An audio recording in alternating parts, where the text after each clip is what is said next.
Welcome to this explainer. Today, we're jumping right into something that is honestly absolutely fascinating: cutting-edge behavioral science and how it directly applies to your corporate security. We are looking at the science of human hacking. Consider this your ultimate training guide. Whether you're a new hire or a seasoned corporate employee, by the end of this, you're going to understand the exact mechanisms attackers use and, more importantly, how you can actually defend against them. Okay, let's dive right into this. I want you to take a second and just visualize your office network. You've got those incredibly expensive firewalls, you've got top-tier antivirus software humming along on literally every machine. You've got those complex password requirements that make you change everything every 90 days, right? But despite all of that incredible high-tech security, what do you think is the absolute most vulnerable system sitting in your office right now? Well, to you, the human mind is the ultimate target. You see, modern attackers, professional social engineers, penetration testers, they aren't just looking for bugs in software anymore. They are looking for bugs in human hardware. And we really need to frame this properly from the start. Falling for a social engineering attack, it's not a sign of weakness, and it's definitely not a lack of intelligence. It is a highly sophisticated hack of human biology. Social engineering literally takes the way we are naturally wired to make decisions, and it exploits the vulnerabilities in those physiological processes. To really understand how they hack us, we have to look at two distinct mental states. First, there's alpha mode. This is our relaxed, unthinking state. It's when we're running on autopilot, just knocking out routine tasks. Then there's beta mode. This is our alert, critical thinking state, when we are actively evaluating information. Now, a malicious attacker's ultimate goal, they want to force you into alpha mode. They want you making rapid-fire decisions without thinking. Because obviously, the more you pause and think, the more you engage that beta mode, the more likely you are to realize, wait a minute, I'm being manipulated. So, here is our roadmap for today so you know exactly how we're going to move from understanding this threat to actually taking action. We'll cover 1. The human vulnerability, 2. The chemistry of trust, 3. Manipulation tactics, 4. Common office scenarios, and finally, 5. Your defense plan. Starting right off with Section 1, the human vulnerability. And moving into Section 2, the chemistry of trust. So why exactly are humans the preferred target for these modern penetration testers? Honestly, it's because we naturally want to be helpful. Our brains are quite literally wired to trust certain signals.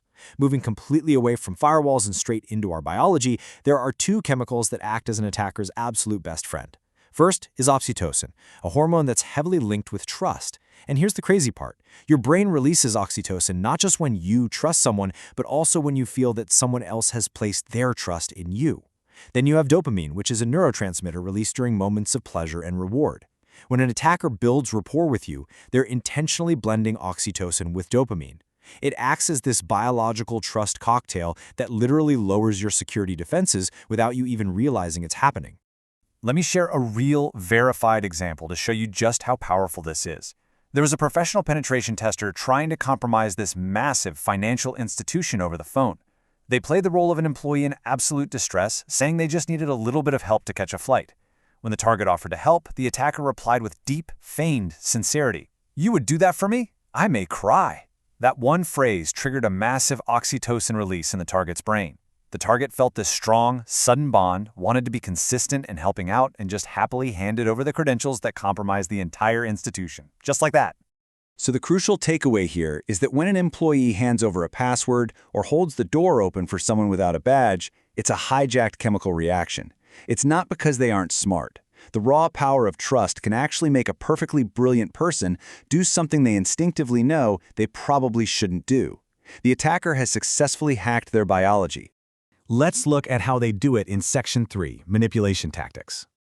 Now that we have a grip on the underlying biology, let's explore the psychological triggers.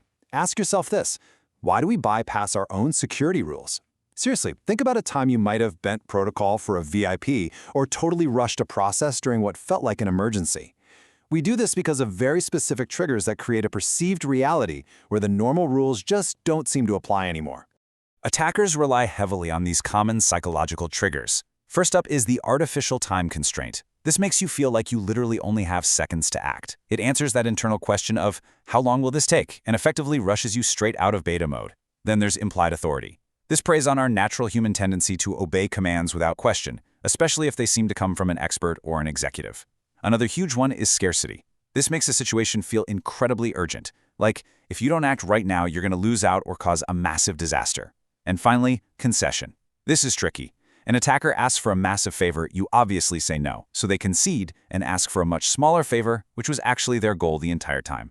You naturally feel obligated to return the favor because they back down. Let's bring this to life in Section 4, Common Office Scenarios. So we've covered the biology and the psychology. Let's ground these abstract concepts into the real, daily situations you face at work. Imagine looking down at your phone and seeing a text message from an unknown number. This is a classic smishing or SMS phishing attack. It says, "Important message from security department, log in." But if you look closely, the web address is totally weird. It's sent directly to your mobile device, where you're probably relaxed. It uses an artificial time constraint and a dash of fear. It completely weaponizes urgency right from the phone in your pocket, desperately trying to get you to click a link, load malware, or enter your credentials before your brain has a second to catch up. Then, of course, there is vishing, voice phishing over the phone. You pick up and an attacker simply says, "Hi, this is Paul from IT. Is this Sally Davis?" It sounds so perfectly normal, right? They use this polite tone, they immediately validate your identity by using your name, and they might even casually drop some internal company lingo they scraped off LinkedIn. By sounding like a frustrated or maybe just a super helpful colleague, they slowly and methodically extract sensitive data, employee IDs, or even network passwords right over the phone. And look, we absolutely cannot forget about physical attacks. Imagine an impersonator casually strolling into your building claiming to be a surprise fire extinguisher inspector. By just wearing the right outfit and carrying a prop clipboard, which, by the way, is basically the ultimate corporate invisibility cloak, they use leading questions to direct your attention away from the fact that their badge is totally fake. They can walk right past millions of dollars in physical security. They project so much implied authority that the receptionist or the security guard just doesn't want to challenge them and cause an awkward scene. Which brings us to our final step, Section 5, Your Personal Defense Plan. So we know exactly what the threat looks like. Let's transition into the solution phase and look at a framework called MAPP, your Mitigation and Prevention Plan.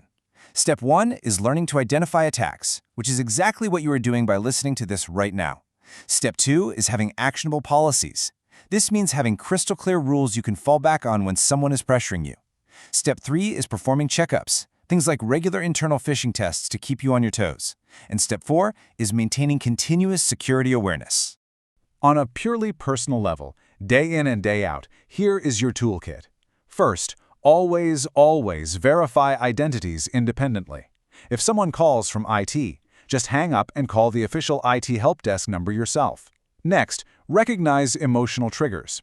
If a sudden request makes you feel a spike of fear, extreme empathy, or high stress, that is a massive red flag.